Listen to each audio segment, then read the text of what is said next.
A girl sends a message saying she's going to break up and the protagonist starts crying. He's in disbelief, wondering if it was a joke. He thinks she's not serious because he had plans for their future relationship and was even thinking about marriage. However, he gets blocked and agonizes in his chair. A friend was going to call him to play but ends up seeing the protagonist passed out. The friend tries to help, but he storms out, slamming the door. His friends are outraged because he cannot maintain a relationship. Chen Wan is a famous dog licker. He just follows girls around, spending money on them, and gets nowhere. He is outraged that after 3 years, he got nowhere with Chu Tong. The scene shifts to them talking and a group of people watch them. The protagonist begs for forgiveness and gives her a piglet plush toy, her favorite animal. People around them gossip that he had 4 jobs to support her. Chu Tong explains that everything is fine, but after some time thinking, she realized she wanted to get back with her ex. The protagonist knows her ex and calls him a jerk. He tells her to her face that her ex cheated on her and left her pregnant. Suddenly, a car appears and a guy calls her to get in. Chu Tong's ex does not like them talking and drives her off while she says that this way is better. At the convenience store, the protagonist is devastated. As a bootlicker, he thinks he will never have a relationship. But a system appears showing his information named Chen Yuan, with 230 Chinese coins and personal wealth and 1 strength point. However, it also shows another piece of information saying he has 90 billion Chinese coins to be a dog licker. He wonders what is happening. A girl approaches him, asking if something is wrong with him because he keeps staring at her chest. The protagonist looks at her and starts analyzing her stats. The system shows her name is Hu Lil. She is 21 years old, 165 centimeters tall, weighs 49 kilograms, and is almost an 8 in appearance. Her favorability towards the protagonist is -50. The system informs him that if a chosen woman reaches 95 favorability points, she can become his bootlicker. The protagonist is confused, wondering if he has to use the 90 billion given by the system on women. The system informs him that the 90 billion coins can be spent and that they have been credited to his card. It also states that they only work on women, and when he reaches 95 favorability points, he earns 1/10 of the spent value back along with some other rewards. Now convinced, the protagonist invites Xu Lil to eat, saying he will pay for everything. The system informs him that everything is set and he can spend on her. When he reaches 95 favorability points with a girl, he also gets 5 points as a reward, which can be used to enhance his abilities. The girl looks at him and asks if he is trying to show off his wealth. Chu Lil is unsure if he is trying to flirt with her and if he can succeed. The protagonist keeps staring at Chu Lil and remembers that she is very powerful since she made a guy spend more than 30,000 with just 3 words. He responds to her provocation, saying that if she does not test him, she will not find out. She then accepts and tells him to buy snacks for everyone in the class. Chu Lil looks down on him, thinking he dresses like a beggar and yet wants to flirt with her, so she will have to teach him a lesson. But the protagonist spends 50,000 without worry. A group of people who were speaking ill of him realize he is rich but does not dress like it. The protagonist tells her to relax, saying that amount is nothing to him. Not being a fool, he asks her to add him. Chu Lil is confused, wondering if he is a second-generation rich kid, implying he inherited everything and is a multimillionaire. She says she can add him, but he must go to a special place first. Let's see how I will deal with you, Chu Lil thinks. In front of a Gucci store. She says she is not a materialistic person, she just wants to be sure of his sincerity and actions. Given his clothing, the protagonist thinks he will be thrown out. But Chen Yuan tells Xu Lil is fine and she can buy whatever she wants. Entering the store, the protagonist sees his ex is accompanied. She and Junkai are talking about a bag she is trying on. Chu Tong notices the protagonist is not alone. Xu Lil asks the protagonist if that is his ex-girlfriend, saying it is not a good time for them to be there. He says there is no bad time, they arrived at the perfect moment. You still have that spring collection bag? Xu Lil asks. The store clerk responds they only have 1 unit left, but Chu Tong is trying it on. The protagonist's ex is confused and says she will show the difference between a loser and a Junkai. Chu Tong tells Junkai that her birthday is coming up. He is confused, remembering that her birthday was recently. But she explains that the previous birthday was based on the lunar calendar and asks if he knows people also have birthdays based on the solar calendar. Don't you know that I don't like materialistic girls? You're not with me for money, right? Junkai responds. Chu Tong is speechless. After this conversation, Lil takes Chu Tong's bag, saying she will buy it since it seems Chu Tong doesn't have money. Using the protagonist's money, he gains 20 favorability points with Xu Lil. Swiping the card, he gains another 20, and as she smells the bag, he gains another 20. He is excited, thinking about how money improves things and that the bag made him gain 60 points. At this rate, he will quickly reach the top of her favorability. The problem is that if he reaches 95 favorability with her, without spending much, only buying those cheap bags, he won't get much money back. The store attendants seem confused, saying that some guys appear rich but don't like to spend on their girlfriends, while the poorly dressed protagonist is giving Xu Lil the best. Chu Tong is left humiliated on the floor while Xu Lil stands there, saying that a bag is like a boyfriend. It's good to hold on tightly. She looks at the protagonist thinking she can't lose him and gives him some compliments. Chutong, with tears in her eyes, bumps into him saying he has gone too far. Too far? Haha, Chutong, you still have a lot to suffer, the protagonist says. But with her aggressive move, the protagonist activated the system's second relationship. It begins to show her information. Name is Chutong, 21 years old, 163 centimeters tall, weighing 49 kilograms. She has a slightly higher rating than Seulil and has -10 favorability, with the same goal of 95 favorability. Are you relieved? Did I do a good job, didn't I? Where are we going now? Seulil says. The protagonist says the night is just starting and he has plenty of money, asking if she is satisfied with just one bag. And she starts grabbing everything she can, ending up full of bags. The protagonist gives the card. The store attendants say they will deliver to the address after the purchase is finalized. Ken Yuan keeps gaining favorability with Seulil, another 5 points. Swipes the card, another 5. Swipes the card, another 5. Seulil gets tired of buying clothes and doesn't even know where she will put all of it. Not enough space. Doesn't matter.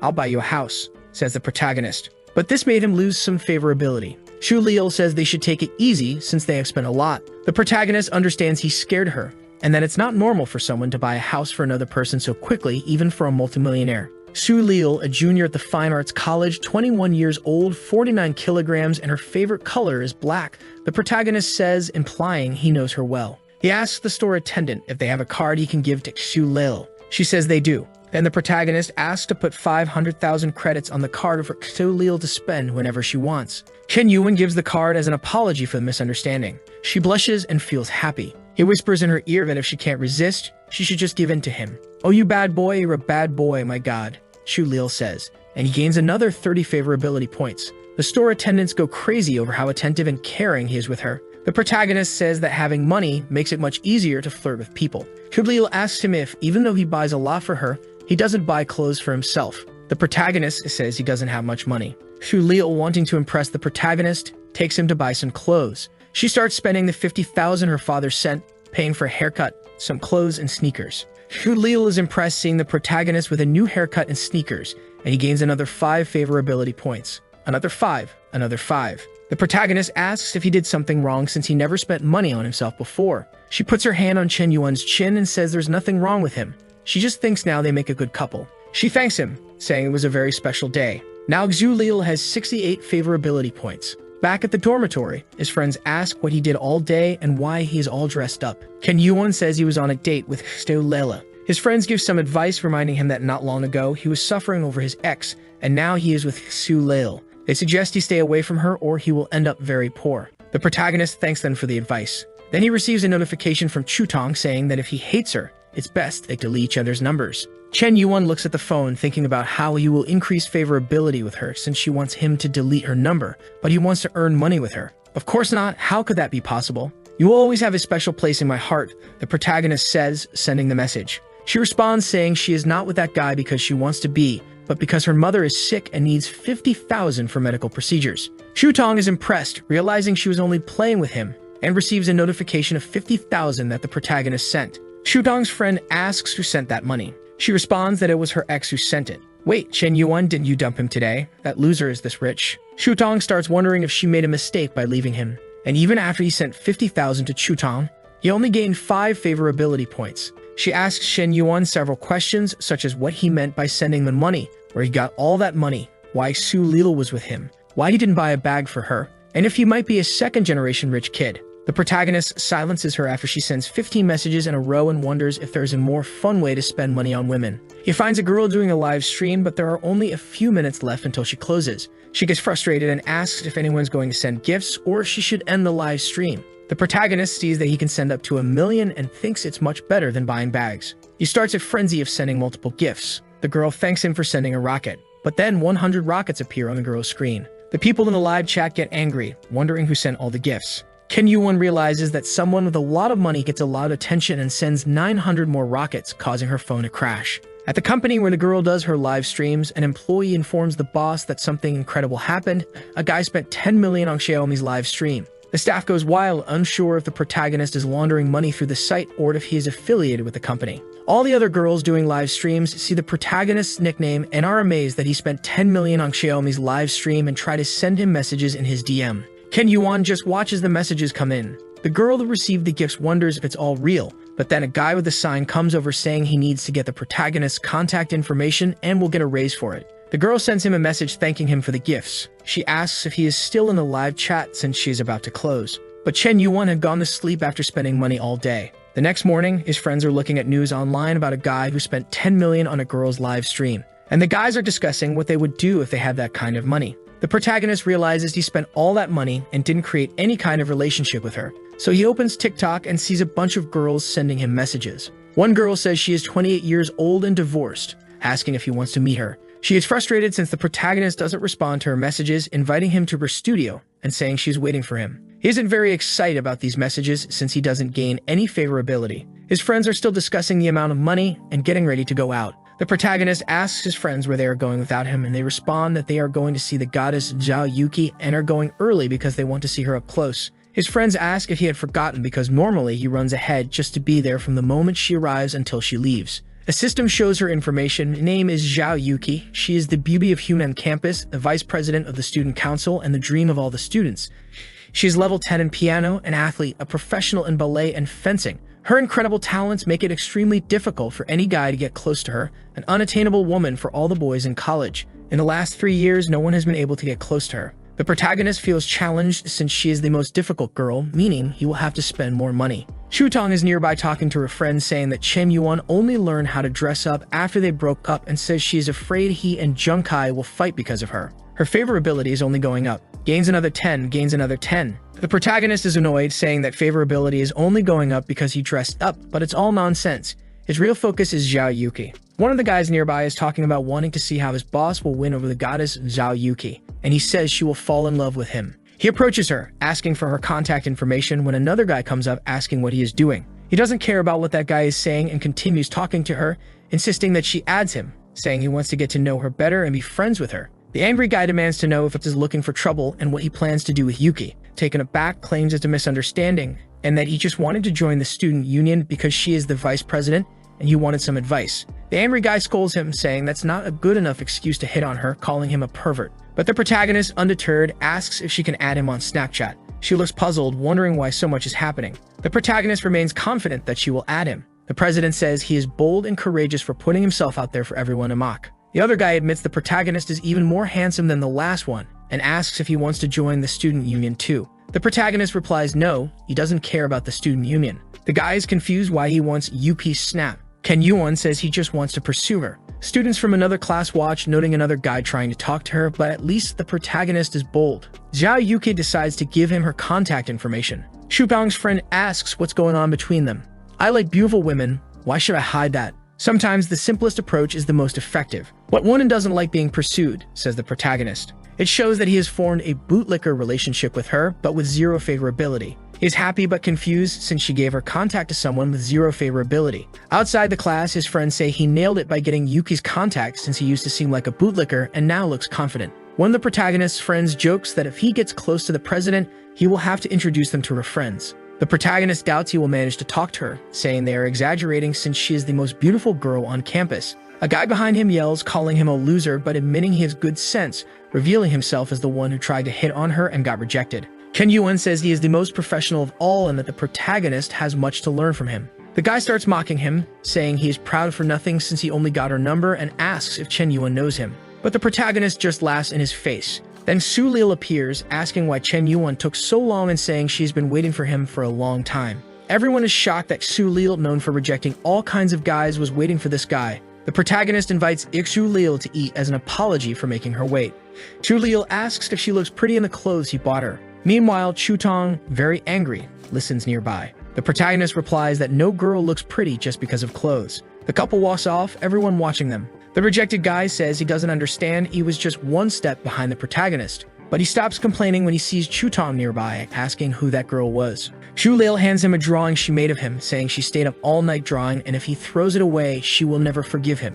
The protagonist says it's the first time since he was born that he's received a gift from a girl and she asks if he liked it. He stares at her and asks if all this is just a game to keep him. Shu Lil wonders if he liked the drawing as he doesn't seem very happy. He asks if she will give him better gifts in the future than just drawings. She gets angry and asks for the drawing back. He says he won't return it and will keep it as a family heirloom. The protagonist tells her he likes her more as a person than any gifts she could give. She is impressed by how good he is at flirting. Another 5 favorability points. The protagonist thinks she wants him to become her pet, but he plans to use her to make more money. A guy interrupts asking if Xulil isn't going to do her nails, who the protagonist is, and if he is rich. The protagonist thinks this guy is another of Xulil's bootlickers, noting that this happens often.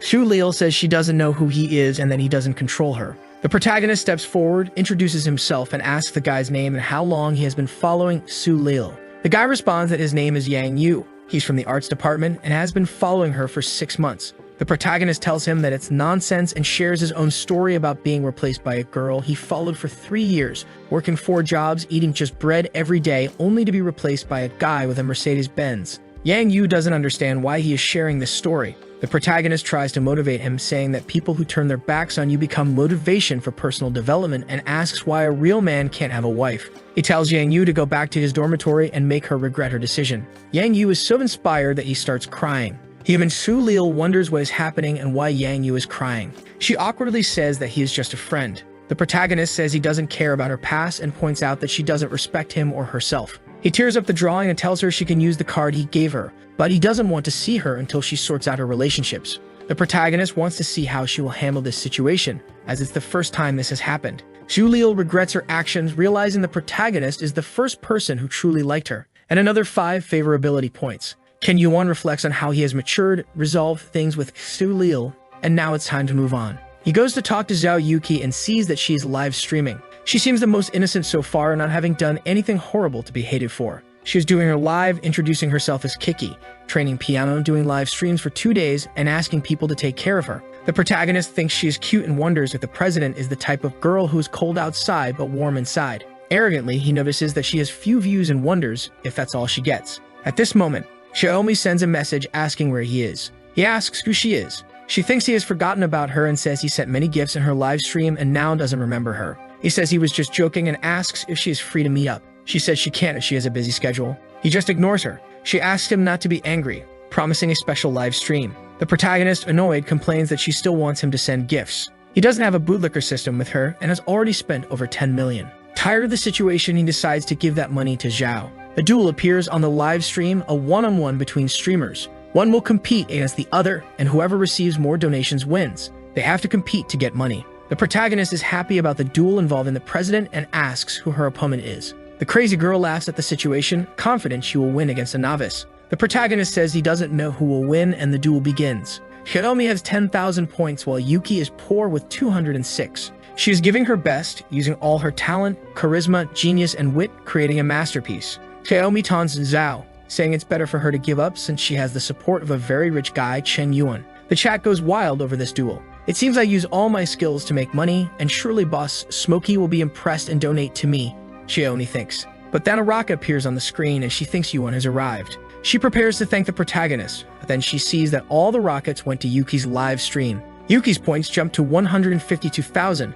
A notification pops up saying Lonely Smoke donated 1,000 rockets to Kiki. The president is in shock and Xiaomi is outraged that the rockets weren't for her. A guy with a sign appears, demanding an explanation for why she didn't receive the rockets. Shaking, Xiaomi apologizes to the audience, saying she has to do something and ends the live. The protagonist comments that she can't handle it when he sends gifts to others and wanted to see her reaction. He hopes the president won't disappoint considering the significant amount he spent. The people at the company go crazy thinking the ghost has done it again, imagining that the protagonist must be the son of some prince to pull off such a stunt. My god, the smoke donated another 10 million to a girl who plays the piano. Does he like music? Xiaolei, get my triangle now, says a streamer. Kiki and her friend talk with her friend, suggesting that the president might become an internet celebrity, impressed by the idea. Yuki responds that pleasing men online doesn't seem like a long-term solution. She emphasizes that the most important thing for a woman is to have a financially and personally independent career. Kiki's friend asks if she knows the guy, but she has no idea who it was. Kiki tells her friend she wants to send a thank you message for the gifts. Her friend is indignant, reminding her that she said she didn't want to get involved with anyone. Then she exclaims, saying maybe she knows the guy, thinking he must be the son of someone very wealthy. She speculates that he must be extremely talented and raised in an extremely rich family, but prefers to live an ordinary life, thus finding a common girl and deciding to like her as a common man. She explains to her friend, saying it must be that. Her friend dismisses it, saying she's been watching too many dramas. Kiki imagines how difficult his life must be, pretending to be an ordinary guy. Her friend tells her to go to sleep, saying it's late, but Kiki really wants to thank Chen. The protagonist looks at his phone and sees a message from a girl asking if he's free to eat. and he says he wants to eat his favorite dish, crayfish. She agrees and says she'll meet him at the school gate in the afternoon. She didn't ask where I got the money for the gifts, just invited me to dinner. I want to see what she's up to, he thinks, staring at his phone. The next morning, the protagonist arrives at school on his scooter. A guy standing by a Mercedes asks if he's waiting for someone. The protagonist asks if he is waiting for someone too. The guy says he's waiting for his girlfriend. Then the pianist arrives and the guy tells the protagonist not to look too much because to win over someone like her, you need to work hard and have a lot of money or he will take all the beautiful girls. Kiki sees the protagonist and imagines him as a hero on a motorcycle. She runs towards him. The guy thinks, "Ha, you think you can get into my car?" But then she goes to the protagonist's scooter and the guy is stunned. He wonders what's the point of having so much money. They ride off on the scooter and she imagines herself as his fiancé. They arrive at the restaurant.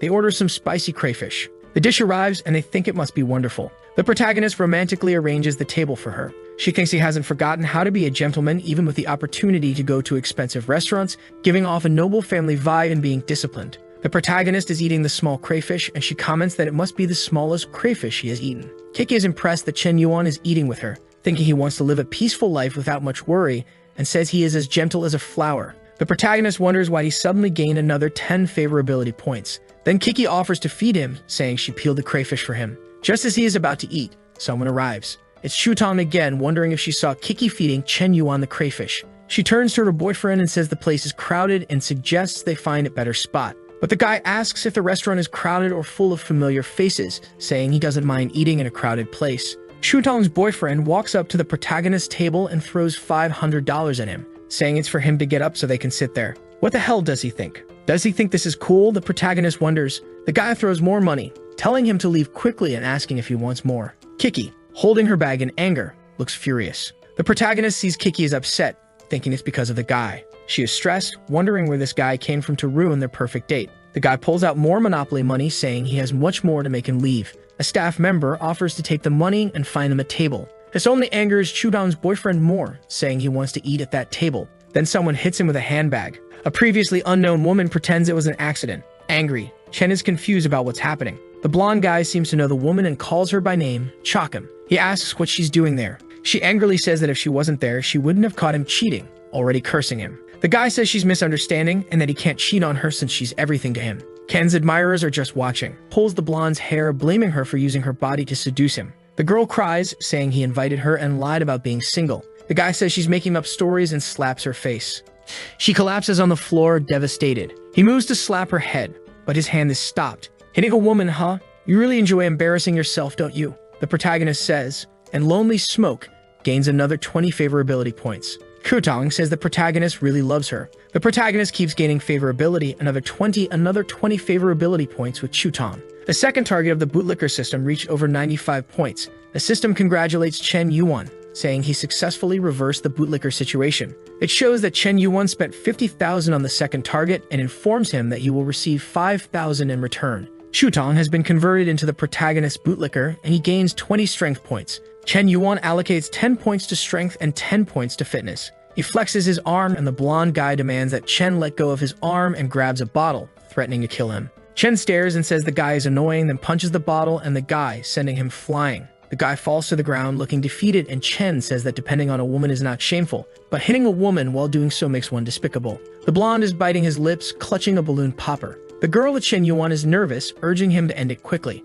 Chutong's boyfriend charges at the protagonist, but thanks to his new points, Chen dodges quickly, causing the blonde guy to hit his elbow and collapse to the ground. Everyone eating in the food court is nervous. The blonde guy is on the ground, foaming at the mouth. Chen walks away with his hand in his pocket, the young girl beside him. Chutong, now a bootlicker, watches and clings to Chen's leg, begging for forgiveness and a second chance. Cold and calculating, Chen reminds her of the guy who ran over 10 kilometers with her on his back at 3 a.m. to take her to the hospital, the one who saved money for half a year to buy her a phone, only for her to ignore it because it wasn't the latest model, and the one who, despite knowing all her unnecessary vanity, always thought of her as a good person. He tells her that all those guys are dead. Outside, talking with the president, he apologizes for everything that happened. She says calling her president is too formal, and that he can call her Kiki. She says it didn't bother her, and that she saw a different side of someone. She thinks Chen Yuan is more intriguing the more she gets to know him, imagining that he will bring countless surprises to her. Arriving home, Chutong is crying, soaked from the rain.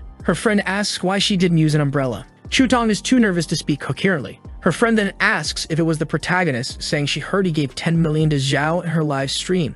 She says Chen Yuan may not look like it, but he is very rich. What? More than 10 million? Where? Did you hear this? Is it true? Shutong asks. Yes, Zhao's classmates spread the news to everyone, her friend replies. She can't believe what her friend is saying. She screams Chen Yuan's name for everyone to hear. In the room, the protagonist's friends are playing mobile League of Legends. They ask how he's so good, winning 18 matches in a row. The protagonist hadn't imagined that adding 20 attribute points would make him so good at online games. A guy with a cool hairstyle suggests that with this talent, he could become a streamer, earning millions and getting some hype. He is amazed at the power the attribute points have given him. Looking at himself, he wonders who will benefit from his body next. At the door, his friends shout for him to come out. His phone is ringing. Chen Yuan wonders what tactics she will use to manipulate him now. The protagonist answers the phone, but he is cold. Hello, Miss Xu, is there something you need to inform me about? The protagonist answers. She starts crying, saying she doesn't know what to do. It shows her in an abandoned room full of Chen Yuan's purchases. She asks to borrow 500,000 from him. Zhu Ladle says her family was once prosperous, but now they are stuck in debt, unable to pay off the interest, making no progress, and just needing to clear the debts. The protagonist only asks two things: what she wants and to send the account details. She is shocked, thinking he wouldn't send the money. She quickly sends the account information. The protagonist sends 5 million. She says he mistakenly deposited 5 million. He says he must have pressed an extra zero and that she can keep the money. She screams in gratitude, and then it keeps coming more. Her favorability keeps increasing. Zhu Ladle screams with happiness, cry. Zhu Ladle thanks the protagonist and promises to pay him back when she can. Her favorability continues to rise, now reaching 94. The protagonist sees her favorability at 94 points, complains about not being able to win her over quickly, and considers confessing, but quickly dismisses the thought as those who reveal their true feelings lose. The next day, the protagonist is hanging out with his friends when someone calls his name from behind. When he turns around, it's Chutong, holding some pastries and asking if he wants to eat them in the classroom. The protagonist's friend is shocked, wondering why she's bringing breakfast for Chen Yuan. But then Yuan hears someone else calling him and sees it's Leo, who also brought breakfast, saying he must be tired of eating cafeteria food. They face off in a bootlicker showdown. However, once again, someone else calls Chen Yuan. His friends are outraged that he has yet another girl. The protagonist wonders who it is this time. It's the president, who brought ramen for them to eat. The three girls glare at each other. The president is the second most beautiful girl on campus with a commanding aura. The protagonist receives the ramen and asks how she knew he liked ramen with meat. She says it was easy to guess, since they had a date. Chen Yuan isn't even trying to seduce anymore, he just wants to see who can seduce him better. The protagonist says that President Zhao easily wins since she understands his tastes. Setting a subtle jab to the other bootlickers, Kiki says she wouldn't deliver breakfast without knowing his preferences, and that if someone doesn't pay attention to such details, he doesn't like them. After saying this, it felt like she had delivered a spinning punch to the other two, then she gives him a gift to show her gratitude. The protagonist is impressed. It's the new iPhone. All of his friends are stunned to see the latest generation phone. One of the protagonist's friends says that seeing the girls giving gifts to Chen Yuan is worse than losing his own father. The girls say she was very generous to give a 10,000 item. The protagonist tells Kiki that she did me too. She replies that he spent much more on her, and it's the thought that counts since she doesn't have much money. In the next scene, Shutong is desolate, wondering how hard it is to win back Chen Yuan. A few days later, there are now many competitors. Zhu Ladle calls Shutong to talk in a private place, but Shutong is very angry, blaming her for everything that is happening. Zhu Ladle approaches and suggests they form an alliance to face Yuki. In the next chapter, the protagonist is there with his iPhone praising Yuki for the gift. She looks back, thinking he said something, but Chen Yuan says it was nothing. The protagonist has 40 favorability points with the warrior. He thinks that if it weren't for those ridiculous 40 favorability points, she would have fallen for him by now. He is impressed with her actions, feeling like she's making him a different person. He is far from completing the favorability points, but she acts as if he already has. His phone rings, and it's Yahello. The little streamer from TikTok sends him a message, saying that last time they couldn't meet, but she was joking and they can meet, though she fears meeting people from her live stream. The protagonist is confused, wondering if that is some kind of excuse. He says she should at least send some photos because he is not easy to win over. He receives a message from someone named Dragon King inviting him to join a legendary group of otakus who are trashy and donate money. Chen Yuan joins the group, now called Solitary Cigarette. Someone is surprised that the Dragon King invited the protagonist, saying he's the biggest donor they have ever seen. The protagonist sends a message introducing himself in the group and asks them to take care of him. Someone says he has the appearance of a rich person and must have some kind of talent. Another person says they have a business and asks if he wants to participate. Chen Yuan, these rich kids want to test me. Fine, I'll play with you, he thinks. Yes, sure, I can help you, let's talk. Message me privately, the protagonist says. "Hey, Big Cigarette, I have an insane villa for sale. Are you interested?" Another person asks. The protagonist asks where the villa is, and the person sends the address. The protagonist says the villa is in the Enku district and a house there is worth $1 million. He plans to buy an apartment and will go check it out in the coming days. Inside the mansion, a bald guy asks if the protagonist is really considering buying it and if Chen Yuan really has money since he thinks he doesn't exist. The protagonist receives the address and wonders how much favorability he would gain if he gives this villa to her. The next day, arriving at the villa with the president by his side, she asks why he brought her to the villa so suddenly. "Hey, you must be Brother Loose Cigarette, right?" says the guard with the illustrated head. The protagonist recognizes the face and gives him a hug. The guy thinks Chen doesn't look very wealthy, but having the president with him gives him some credibility. He wonders if Chen is from a secret rich family and thinks this will be a tough negotiation. He introduces himself as Hong Yuan Chiao and says he has some small businesses but needs to sell the villa due to financial problems. The bald man invites them in. The host describes the house, saying it has over 500 square meters, the land is over 2,000 square meters, the decoration was done by designers, and the furniture is exclusive and made in Italy. He tells them to enjoy the view of the river and the city and says if he didn't have money, he would want to be buried there. Keiki realizes he is serious about buying the place, even though it's expensive. Chen Yuan takes a quick look, saying he thought the house would be more beautiful, and asks how much it costs to live there. The bald man says he needs the money and mentions that many people are interested in the house, making it hard to negotiate. He says he wanted to sell it for about 50 million, but asks if 60 million is a fair price. Chen Yuan lets out a "hmm." The man wonders if the price is too high for him, and thinks it's hard to fool the son of a noble. The protagonist says he didn't expect it to be so cheap. Everyone in the room is impressed by the protagonist's response. The bald man thinks he should have asked for more, like 70 or 80 million. The protagonist asks Kiki if they should buy the house. Kiki is surprised but says she doesn't care if he buys it or not. He gets close to her and says he's buying this house for her. The bald man is shocked, never imagining he would buy the house for the president. Kiki stands there like a statue, stunned, saying 60 million is too much. She imagines Chen Yuan locking her in the basement, tying her up. She apologizes, saying she can't accept such a gift. The protagonist takes her hand, asking her to listen to him. He explains that there's a restriction on the number of properties he can own, and he has several houses. He was thinking of transferring this one to her name. That way, she will have her own house. She imagines doing crazy things with him. The protagonist whispers, asking if she thinks relationships are important, saying everything he has is also hers. Getting another 10 favorability points, another 10, another 10. He reaches 90, just 5 more to go. The protagonist thinks he deserves an Oscar, saying his acting skills are improving.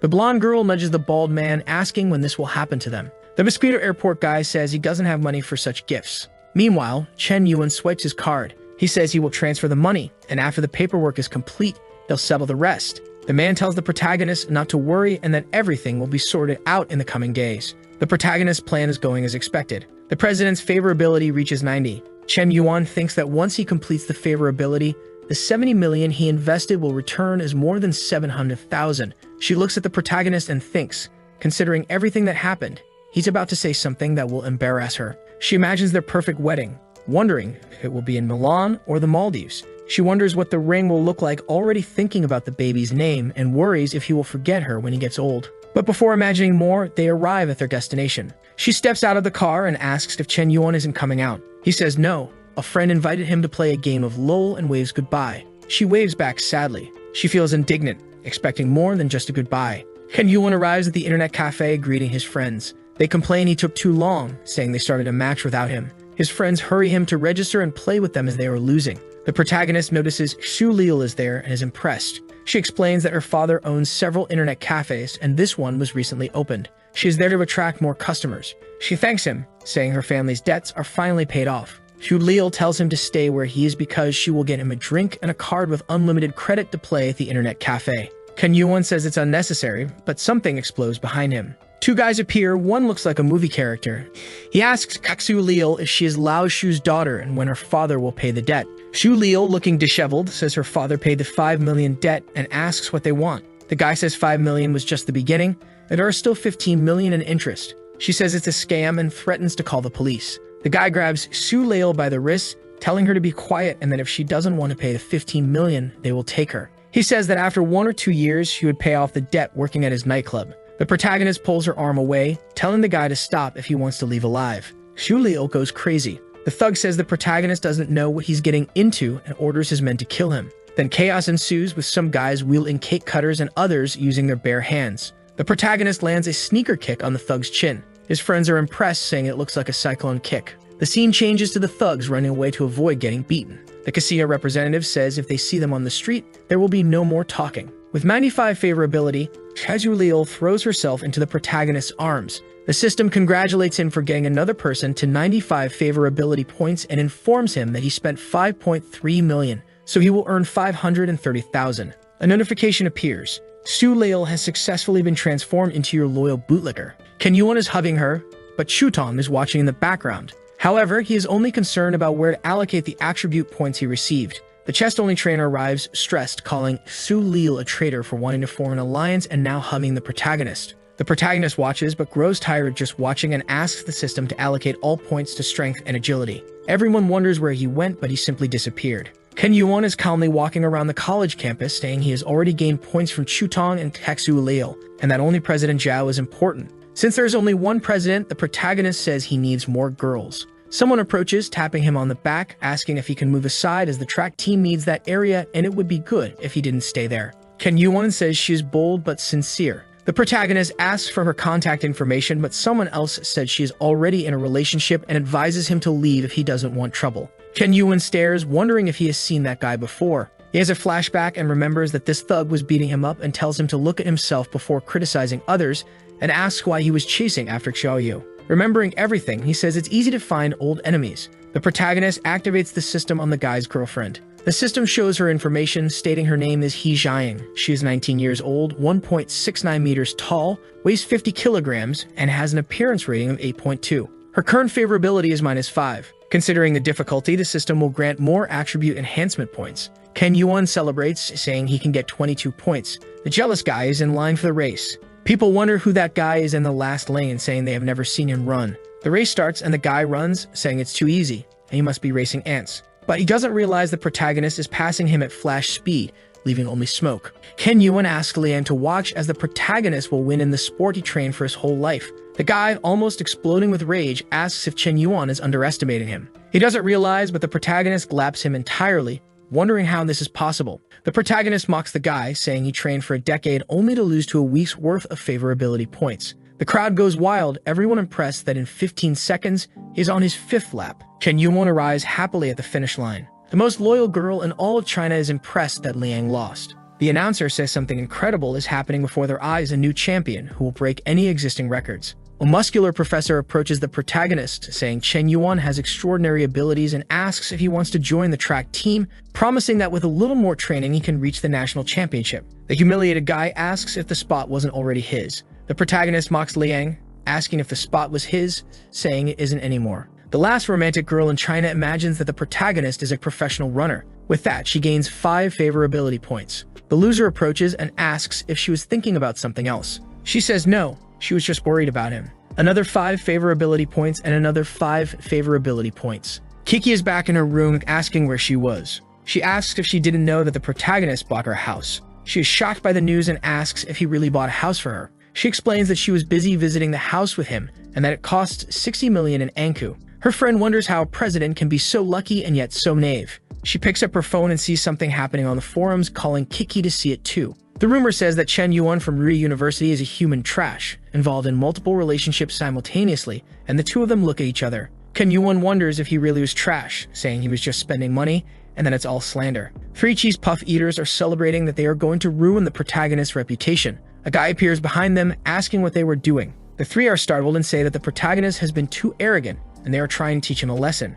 The race loser also sees the news about the protagonist and wonders if he isn't the guy from the race. Now that he has the protagonist's name, he remembers beating him up when they were younger. He says they went to the same high school, saying the protagonist was crazy since childhood and has a lot of information about him. The loser says he used to cling to and annoy the girls. The 3 boys put him in a chair, asking more questions, wanting more details about the protagonist to post and ruin his reputation. Liang says that after winning that race, the protagonist thinks he will get away with it, but he will change how people think about him, saying even the coach won't want to help him, calling him the trash of the university. The news says he is the biggest trash there and that he is involved in relationships with multiple women, always objectifying them, and warns to be careful with him. One guy adds that the girls he got involved with didn't do so voluntarily. They say he bothered the girls so much that even their grade averages dropped. Everyone seeing this says they never imagined that about him. The girls are in shock. In the president's office, he takes the guy's phone and says the protagonist can't stay at the university, but he will personally investigate Chen Yuan and have him expelled. In the next chapter, someone says that Chen Yuan is a very special person, imagining that the protagonist can't see a girl suffering without wanting to spend all of his money to help. Kicking the Joker, "Hey you trash, I hate men who hit women." Whenever night falls, he transforms into a black knight. With strong punches, he ends all evil. A mysterious and powerful man protecting the city of desire and sin, and the one who said this was none other than President Kiki. She says that to her, the protagonist is a hero. The guys ask if calling him a hero isn't an exaggeration and ask where she got that from. Kitty says it's her intuition. The guys wonder if they can trust her testimony. The guy helping the president says she is the vice president of the student council, a bit quirky, but trustworthy. The president frowns, saying he doesn't want to know and asks them to question other people. The president says no one better than him can be in that place. Now they go to talk to Chutong. "Hello girl, we have some questions about a classmate of yours. His name is Chen Yuan, please come with us," said the interviewer. Chutong says he is too good, but she wasn't enough for him.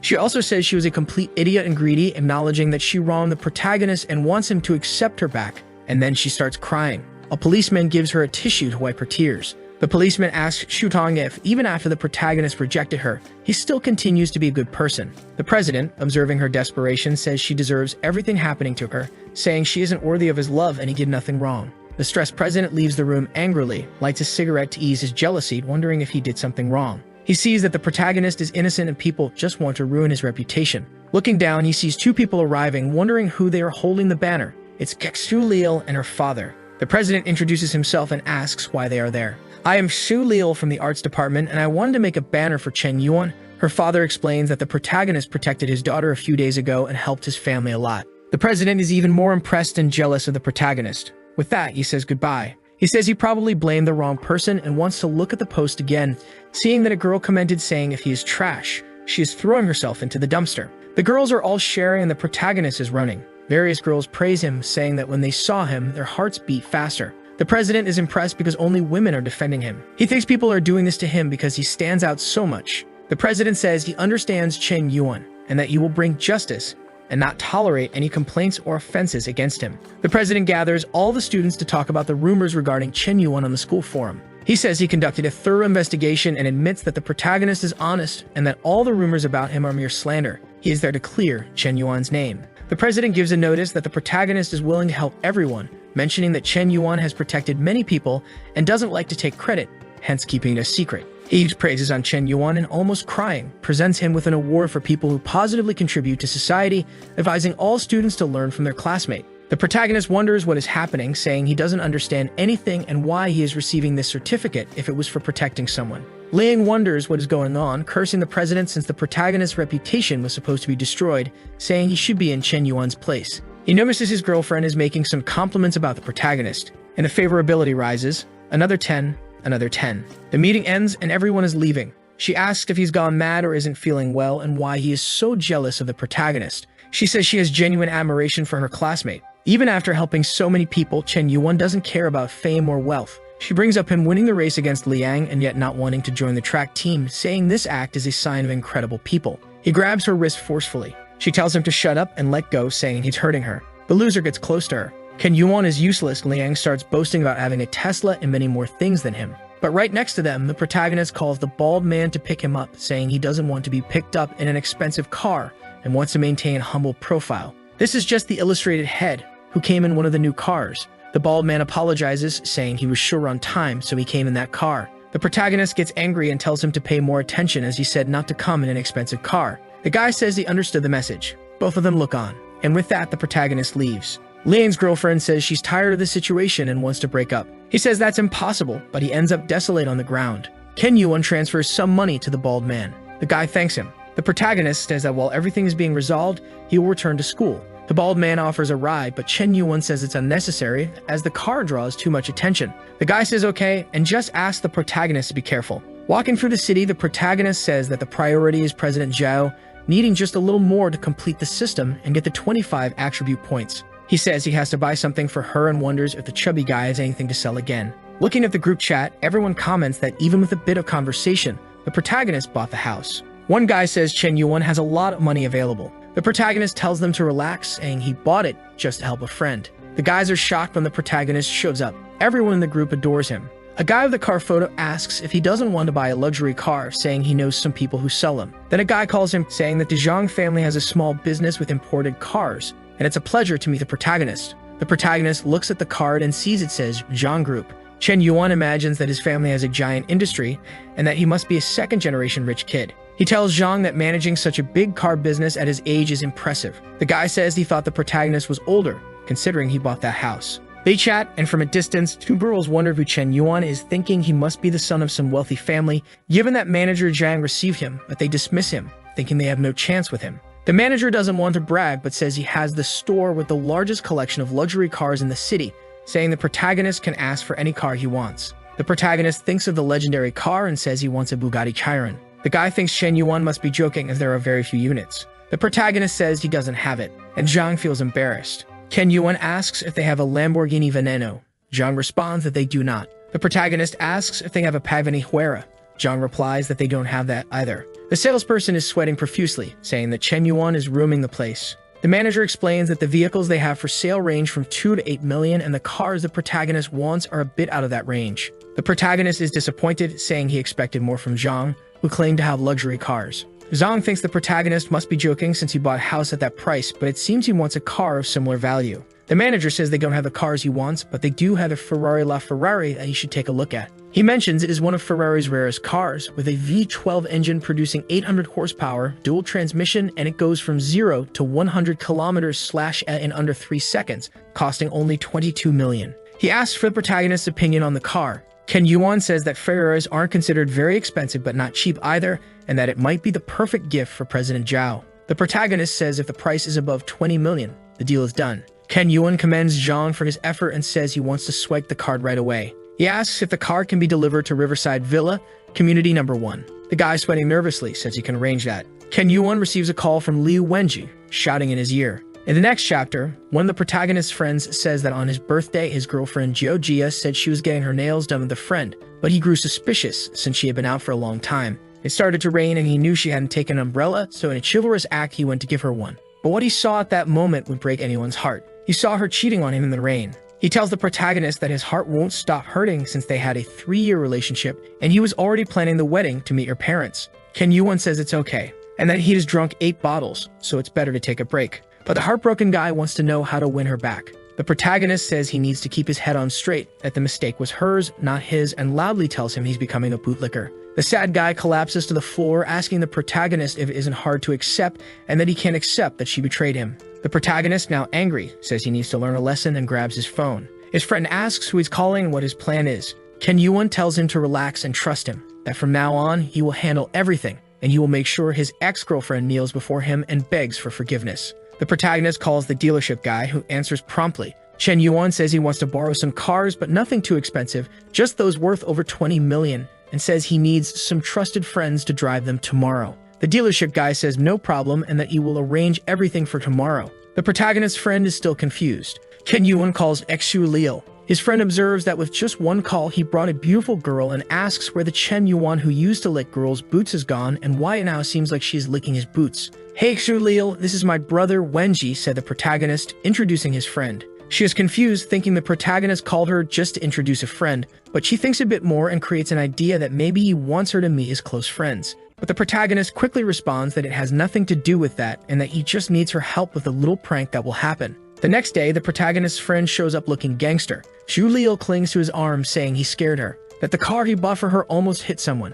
The protagonist's friend is all nervous and says that if she had hit him, there would be no problem as they could just buy another, stammering a few times. Chen Yuan's friend's ex-girlfriend wonders how he transformed into that guy looking like a second-generation rich kid. She asks if Wenji came there just to show off. He says someone there was barking, stuttering nervously. The ex, pissed, asks what he's doing, asking if he doesn't know she knows his family. She admits her mistake but says he's being shameless, acting that way. In the car, another friend says that the woman understood everything. The brothers are about to step onto the stage, and the show is about to begin, said the protagonist. Several guys arrive in Ferraris. A guy with white hair steps out and asks Wenji if everything is okay and if he recognizes him. Approaching to talk to the new boyfriend of Wenji's cheating ex. Little girl, he said his name is Makai, right? His family owns a mine?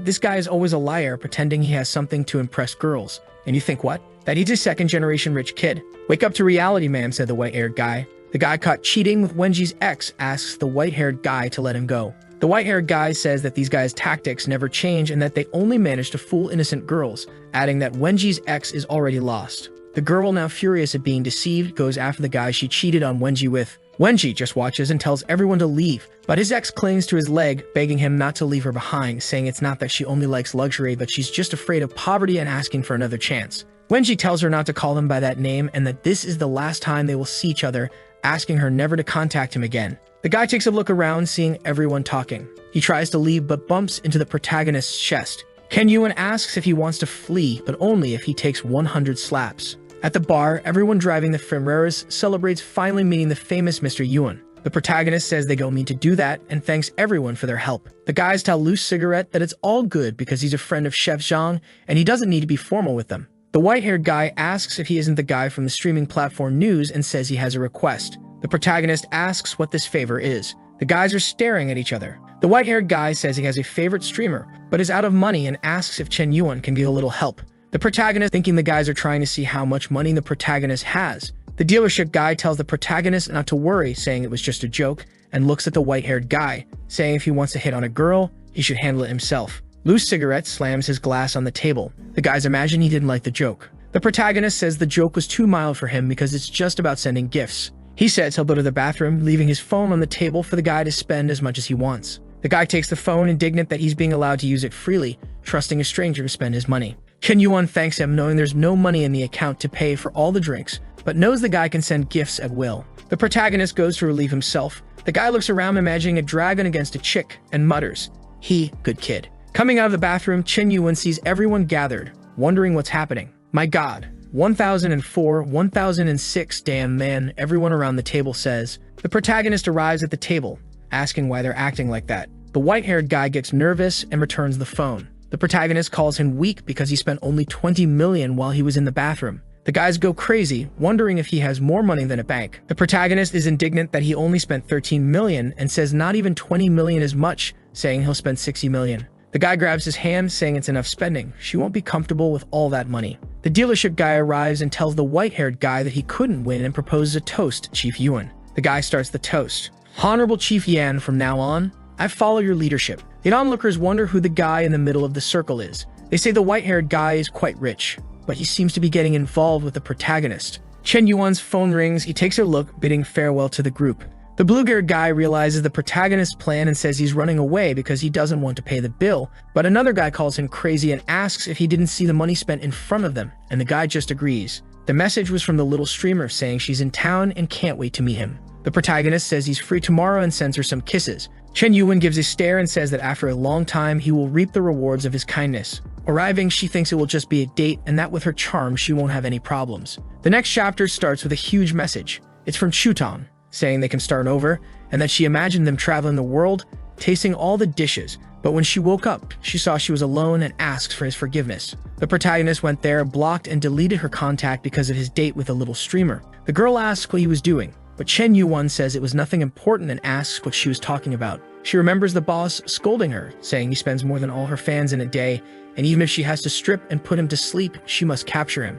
The little streamer thinks that even with her beautiful face, he seems indifferent to her and is disheartened that she can't win over. She tries to seduce him with her charm, asking him how he got so rich at such a young age. However, the system sends a message saying her favorability is too high and it's unable to connect. The protagonist realizes he needs to lower her favorability first and wonders what to do. He starts doing disgusting things to lower her favorability to create the connection, like putting his feet on the table. He tells her he's just an unemployed guy who got lucky. She's outraged that he doesn't work but has money to spend. The protagonist says he only uses his father's money and that they are going bankrupt, owing millions to the banks. He says he arranged this meeting to see if he could get back the money he gave her because he spent too much. She is disgusted when he doesn't wash his hands after picking his nose, but at least the protagonist's plan is working, as he loses 20 favorability points. She can't take it anymore and asks why he asked her out if he's poor, saying that asking for gifts back shows he's not an honorable person. Lose 20, lose 20, lose 20. She says she must have been crazy to agree to go out with a loser like him. The little streamer calls someone, saying she met the protagonist and he keeps bothering her, thinking he might be a stalker. The protagonist is dismayed to find such a dishonest woman, calling her shameless for changing her demeanor so quickly. A guy bursts through the door, asking who's bothering his woman. She runs to him, saying she was scared to death of the pervert Chen Yuan. The guy ignores her and approaches. Brother Yuan, you're here too, said a Shopee protagonist. The guy is impressed to meet Chen Yuan, saying it's an honor to know him. She is confused, not understanding why Mr. Yuan is being so polite to him. The guy is one of the richest second-generation heirs, owning several industries in the area. He slams the table, calling her stupid, saying she's bothering one of the most important men, calling him poor. She wonders why he's doing this, thinking the protagonist was testing her sincerity and realizing she messed up big time. The little streamer knows she needs to win him back and starts apologizing, begging for his forgiveness. With that, the system connects with her. The protagonist takes a look and says it's fine, that she's just a young, inexperienced girl. She says she understands and that he truly is her favorite. +10, +10, +10, +10 favorability points. Ken Yuan wonders if this is how people make a living by seducing others, thinking that as long as they can get money, favorability will rise. He says he won't let her go that easily. The guy from the date slams the table, saying he spent a lot of money on her to boost her fame, and she treats one of his best friends like that. The guy invites the protagonist to an honor event. The protagonist says he can go without problems and that he's doing it out of respect for their friendship. Chen Yuan gets into the car. The little streamer says she wants to go too. In the car, she hugs him and asks if he's mad at her, saying she really understands she was wrong. The protagonist takes out his phone and opens the streaming platform. He says it's okay and she's worrying too much. Chen Yuan opens a live stream of a well-behaved girl, telling the viewers to follow her. The little streamer watches in amazement as he makes donations. The girl in the stream goes wild with the gifts, not understanding anything. She faints from the amount of money she received. The little streamer is impressed with how quickly the protagonist spends his money. She says all that money should be for her and that he must be joking. +30 favorability points. The girl says she wishes his fingers weren't tapping the screen but her body instead, and he gains another 30 favorability points. He watches, saying she's crazy for enjoying watching him humiliate her by giving money to others. Arriving at the location, the guy welcomes the protagonist, saying it's the most reputable private restaurant in the city, only accessible with a special membership invitation, and it has 3 important features. The protagonist is confused about the 3 important features, guessing impressive food, a unique setting, but can't figure out the last one. The guy is impressed he guessed 2 and says he wouldn't be able to guess the 3rd. Ken Yuan sees the president playing her instrument, and the guy says that's the 3rd point, the chef's daughter, Zhao Yuki. She stands up and they exchange confused glances. She sees the little streamer clinging to the protagonist's arm, and he loses 5 favorability points as she breaks her instrument, sad and tearful. The protagonist sees her run away, complaining that he was so close to a counterattack and wondering if he can take advantage of the situation and fix everything at once. He throws her against the wall, and she says he's a big idiot for playing with her feelings. Chen Yuan says he can't lose this chance, that if he lets her go, he doesn't know how he'll fix it later. And then he takes a risk, asking if she has seen a particular movie. She asks what he's talking about, saying she's tired of him, and now he's asking about movies. But Chen Yuan lights a cigarette and says he's the son of a tycoon, asking if she knows he has an extraordinary background and must be wondering why he lives such a mundane life. He says that in his family there's a secret rule. When someone turns 18, they must spend 10 billion in a month to receive a fortune of 50 billion. The protagonist explains that his focus is to spend this money, saying he's invested in various projects, activities, donations, and environmental protections, and mentions that this girl was a streamer he donated to because he needed to spend the money. He says this situation was just a small misunderstanding, and that everything he told her is a secret that only she knows, asking her to understand. Ken Yuan says this is a secret he's been carrying for a long time and bids her farewell. Kiki says she's causing more and more trouble for him, and it's so hard to see how he will inherit this fortune. She sees Chen Yuan and hugs him. She says she's not ready to say goodbye to him and that it was a mistake for her to think that way about him. Hugging him, she thinks he really cares about her because he revealed a family secret. With that, she gains 20 favorability points.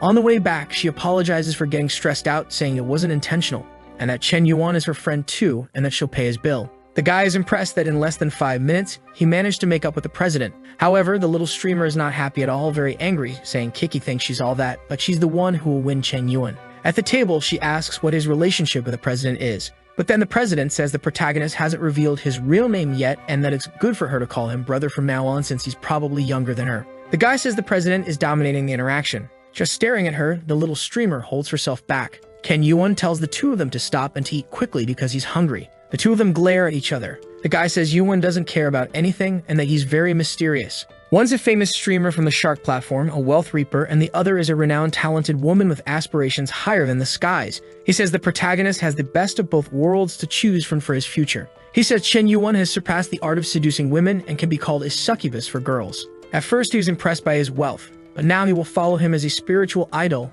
until he kicks the bucket. At home, Chen Yuan says that restaurant was too expensive and thanks Kiki for paying as an apology. He says he'll check how the strategy is going and that Shutong and Hexu Lil are still his bootlickers and sees that the president's favorability is at 91 and the little streamers at 92. The protagonist sees the high points and wonders if it's good to make an aggressive move. He notices someone behind the president and asks if it's Liang's girlfriend, seeing she has 76 favorability points. He remembers it was 25 when he raced and wonders if his charm has increased these days. Guys rush by saying there's a guy confessing to a girl, a guy wanting to love and be loved. The protagonist says it's getting rare to find genuine love these days. Downstairs, a crowd is watching with a heart made of candles, the cuckold playing guitar and declaring his love, saying he still loves her, that he was always wrong, didn't want to be ignorant to her, and promises never to be violent again. He asks her to think about the past and give him a chance. The most faithful girl in China is staring at him half confused. The protagonist arrives asking what's going on, but the cruelest woman strikes again. She slaps the bouquet of roses and runs away. Liang keeps saying she doesn't need to run since her true love is right there. She arrives and asks if his name is Chen Yuan, saying she finally found him and begs him to add her. The guys go crazy, wondering why she's going to another guy. Liang says she disappointed him. The protagonist talks to him about his frustrated expression and asks if the situation was incomprehensible. Liang asks if he doesn't want to close the coffin lid right away. Chen Yuan says he's always been envious of his good looks and athletic talent, and he always won the hearts of girls, but now that he's lost, he's panicking. He says the mind consumed by the desire for victory made him ignore his girlfriend's feelings. He's the one who pushed her away bit by bit, and now he's on the ground playing the victim. The guy admits he's right and that it's his fault. Several girls are watching, wondering what's going on. They say if he was aggressive, he doesn't deserve dignity, and if he treated her badly, there's nothing to resolve. The girl stares at the protagonist, saying he understands her. With that, her favorability reaches 91. Even though Chen Yuan did nothing. He didn't give money, just looked at the girl a few times, and she already loved him. The president's friend says she needs to find a way to talk to Kiki to warn her that she's not the only one talking to the protagonist. She opens the door desperately, asking if she has any problems and saying that Chen Yuan is cheating on her and that she should stop everything because of it. She leaves a like in the video to help Mamoru make more juicy content for his viewers, activate the cheeky little bell, and I'm out.